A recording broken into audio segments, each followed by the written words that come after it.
Bismillahirrahmanirrahim. Assalamualaikum warahmatullahi wabarakatuh. Salam sehat dan sejahtera untuk kita semua. Teman-teman, di video kali ini aku ingin membahas mengenai tips yang bisa diberikan kepada penderita dispepsia fungsional, MAH fungsional, atau gangguan asam lambung ya.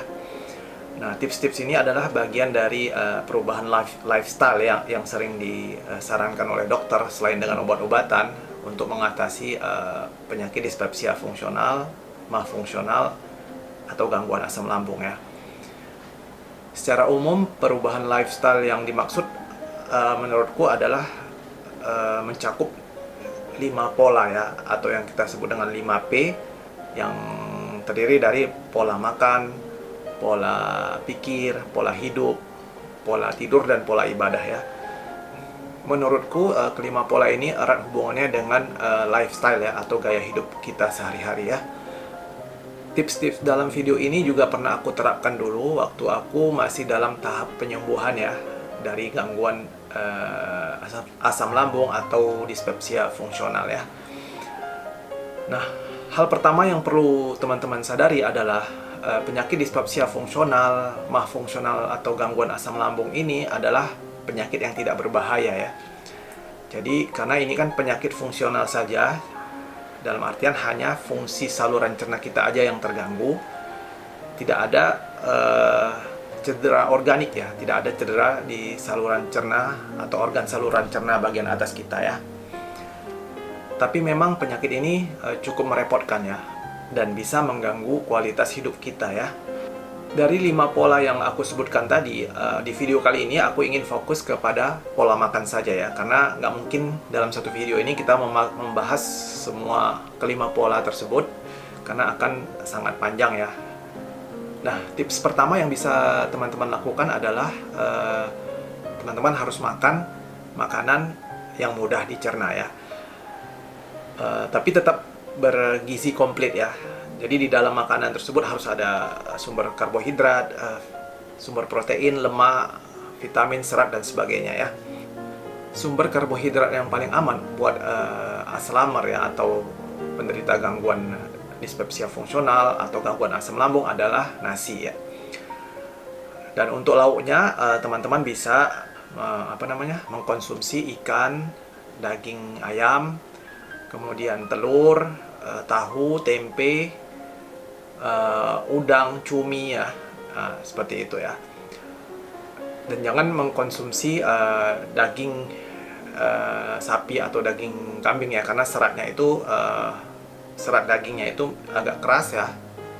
Jadi tidak, dan alot ya, keras dan alot dan kasar juga ya. Jadi tidak cocok dengan penderita gangguan asam lambung. Nah, untuk sayurnya teman-teman bisa memilih sayur yang berbentuk buah ya. Yang maksud aku seperti contohnya adalah kentang, wortel, kemudian terong ya, seperti itu ya. Dan juga boleh sayur-sayur yang aman lainnya kayak buncis, kemudian bayam ya. Brokoli juga bisa jadi pilihan ya. Tapi memang ada sebagian orang yang cocok-cocokan ya untuk sayur-sayur yang aku sebutkan tadi. Jadi bagi kita masing-masing, kita harus tahu mana sayur-sayur yang aman buat kita ya. Nah, kemudian untuk buahnya, teman-teman bisa pilih buah yang aman ya, yang maksudnya yang tidak terlalu asam ya, atau yang cenderung manis ya, kayak pisang, pepaya, melon, kemudian apel manis, kurma, ya, dan sebagainya ya.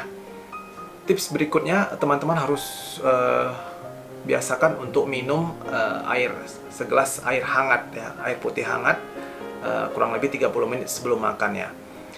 Jangan air yang panas ya, cukup air yang hangat saja, karena ini fungsinya adalah untuk merangsang enzim pencernaan kita sebelum kita makan besar ya, atau sebelum kita makan menu utamanya ya. Kemudian kalau teman mau makan buah, sebaiknya buah itu dimakan sekitar 15 menit sampai 30 menit sebelum makan besar ya. Kemudian teman-teman harus membiasakan diri untuk makan dalam porsi kecil dalam satu sesi makan ya. Tapi frekuensi makannya itu bisa dinaikkan menjadi 5 sampai 6 kali sehari ya. Atau maksimum 7 kali sehari. Nah, teman-teman harus pandai mengatur jarak waktu antar satu sesi makan ke satu sesi makan yang lainnya ya. Dengan makan dengan porsi kecil, kita akan lebih memperingan ya kerja dari saluran cerna kita, terutama lambung ya. Kemudian teman-teman juga harus makan dengan mengunyah makanan sekitar 30-40 kali ya sekali suapan. Itu gunanya supaya makanan itu betul-betul halus ya sebelum ditelan dan masuk ke lambung, sehingga bisa mempermudah pencernaan makanan tersebut ya, dan bisa meringankan kerja lambung ya. Selain itu, teman-teman juga harus makan dalam suapan yang kecil ya. Jadi kalau biasanya kita makan dengan suapan yang besar gitu, sekali suap, nah sekarang harus disiplin untuk memperkecil porsi suapan kita untuk sekali suap ya. Ini gunanya supaya saluran esofagus kita ini lebih ringan kerjanya, kemudian makanan itu jadi lebih teratur masuk ke lambung ya. Selain itu, teman-teman juga harus disiplin dalam hal waktu makan ya. Jadi setiap harinya teman-teman tuh harus makan di waktu-waktu yang sama ya. Misalnya kalau frekuensi makannya itu dirubah jadi 6 kali sehari, mungkin teman-teman bisa menerapkan seperti misalnya sarapan di jam 7, kemudian makan lagi di jam 10, terus makan lagi di jam 1, terus makan lagi di jam 4, terus makan lagi di waktu jam 7 ya, seperti itu ya. Jadi teman-teman harus mengatur jeda waktu antar makan itu sesuai dengan frekuensi makan yang teman-teman jalani ya.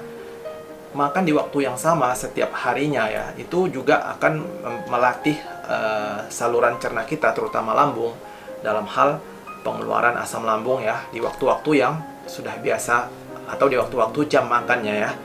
Jadi kalau misalnya dulu kan kalau kita makan 3 kali sehari, tentu pada sesudah sarapan sampai jam siang itu ya, tentu pada saat jam-jam siang itu lambung kita itu memang sudah tahu ya, pada saat itu memang harus makan gitu ya. Jadi secara otomatis lambung kita itu sudah mempersiapkan diri di jam-jam waktu makan kita itu ya. Misalnya di jam 12. Nah, begitu juga pada saat kita melakukan penambahan frekuensi makan ya. Kita tetap harus disiplin di jam-jam tertentu yang kita lakukan itu, supaya melatih lambung kita itu secara teratur pada waktu-waktu tertentu mengeluarkan asam lambungnya ya. Selain itu, ada makanan-makanan yang harus teman-teman hindari ya. Nah, yang paling utama itu mungkin sudah kita ketahui bersama, yaitu seperti pedas, makanan asam ya.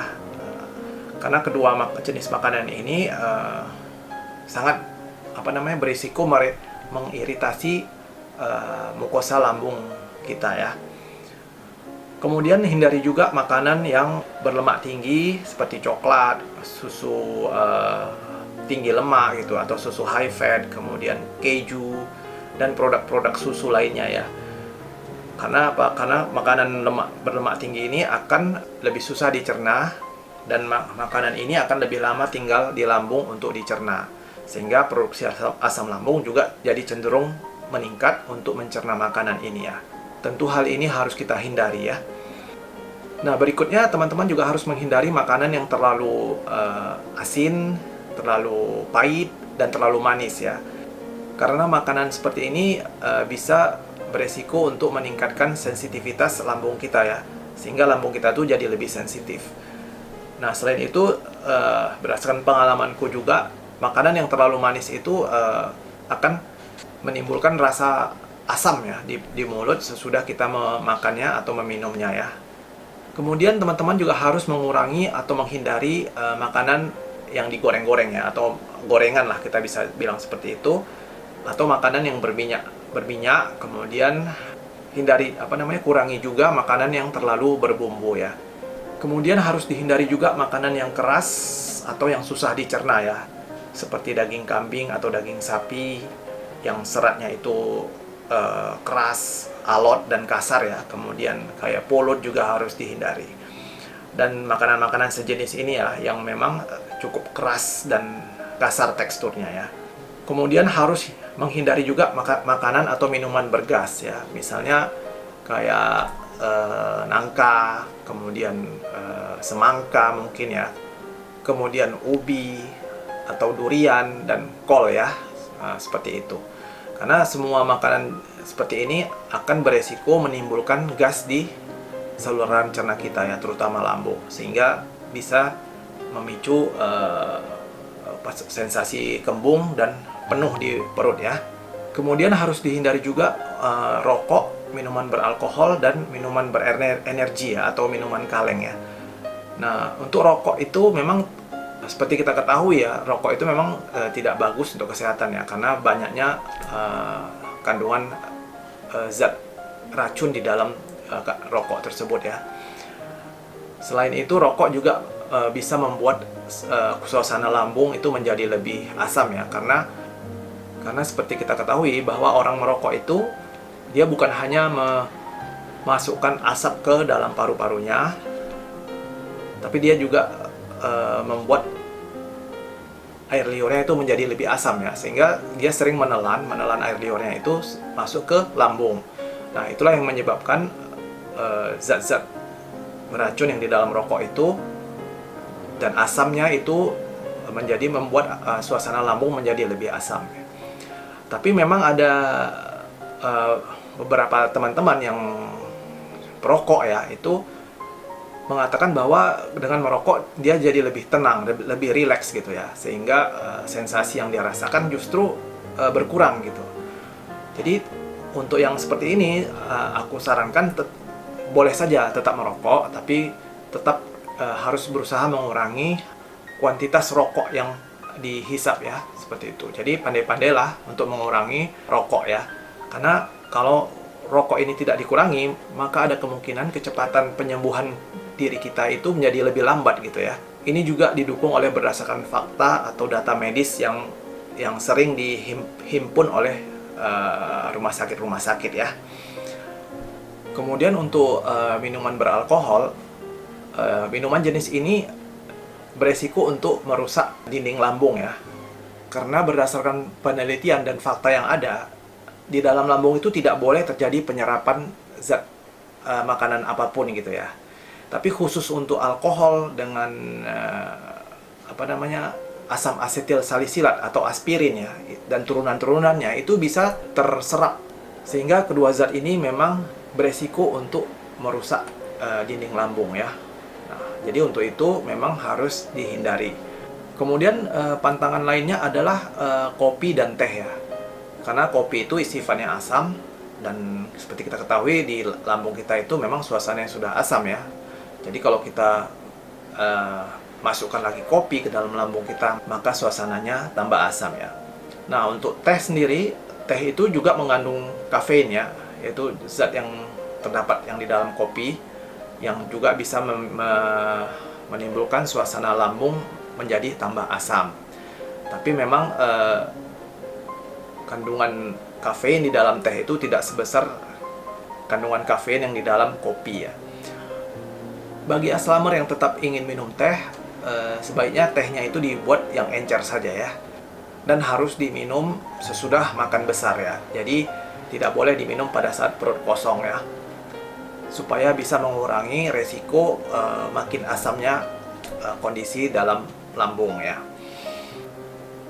Kemudian juga harus menghindari makanan yang terbuat dari tepung ya, karena makanan dari bahan tepung-tepungan ini cukup banyak mengandung gluten ya.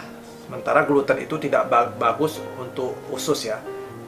Hindari juga minuman kaleng atau minuman energi ya, atau minuman dalam kemasannya, karena umumnya minuman jenis ini mengandung terlalu banyak zat pemanis dan zat pengawet ya, dan biasanya juga mengandung karbonisa ya, atau bahan pembentuk gas, sehingga dengan meminum minuman jenis ini beresiko untuk memperbanyak gas di dalam saluran cerna kita ya, terutama lambung. Kemudian teman-teman juga harus menghindari makan makanan yang diawetkan ya. Karena dalam makan makanan yang diawetkan ini tentu banyak terdapat bahan pengawet yang tidak baik untuk pencernaan kita ya.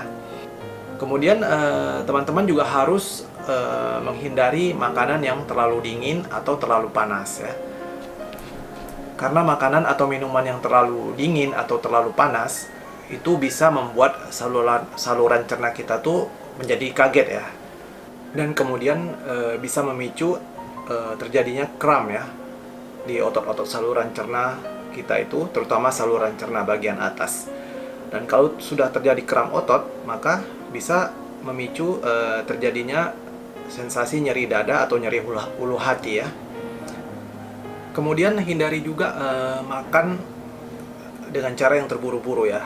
Dalam artian kalau sebelumnya kita biasa makan dalam waktu 5 sampai 10 menit.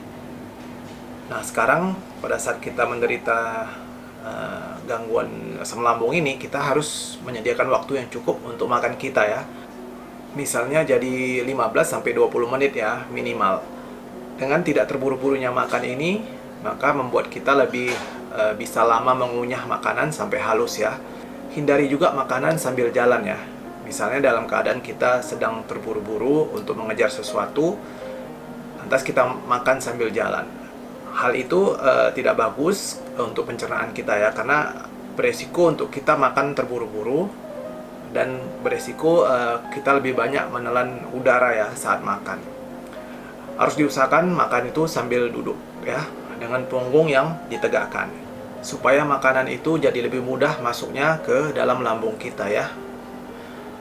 Kemudian hindari juga makan sambil ngobrol ya, karena makan sambil ngobrol itu memperbesar resiko kemungkinan tertelannya udara ya ke dalam lambung. Seperti yang sudah aku jelaskan sebelumnya, bahwa penyebab utama dari gas dalam lambung kita itu adalah karena tertelannya udara saat kita makan atau minum ya, atau yang disebut dengan aerofagi.